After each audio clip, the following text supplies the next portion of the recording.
elezioni amministrative a Ribera, ascoltiamo il candidato sindaco Carmelo Pace al microfono di Gaetano Ravanà. La DC in campo a fianco del candidato Luigi Gentile, che sensazioni ha ricavato fino a questo momento? Agrigento è una città delusa. Gli ultimi 5 anni non sono stati 5 anni semplici.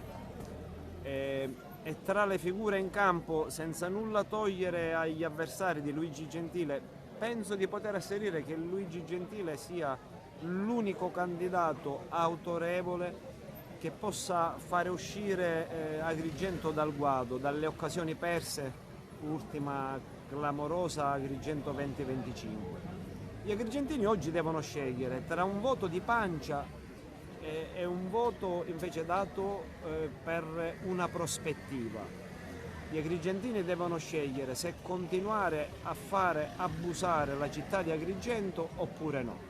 Gli agrigentini devono scegliere un candidato che è qui per servire la città di Agrigento e altri che da anni si servono della città di Agrigento.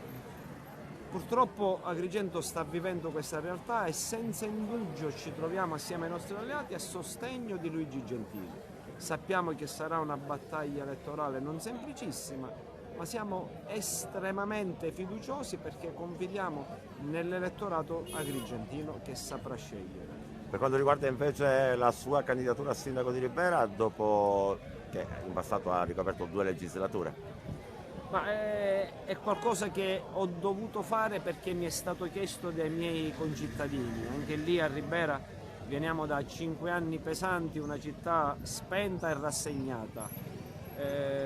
Lì non c'è un problema di centrodestra, centrosinistra, perché tutti i deputati agrigentini, da Michele Catanzaro passando per Giusy Savarino e tutti gli altri di centro, sono tutti coalizzati contro il nostro progetto. Carmelo Pace non era candidato, ha deciso di candidarsi quando ha visto che c'era una coalizione così ampia dalla sinistra alla destra e che credo non era messa insieme per fare gli interessi dei riberesi, ma secondo me altri interessi di natura prettamente politica.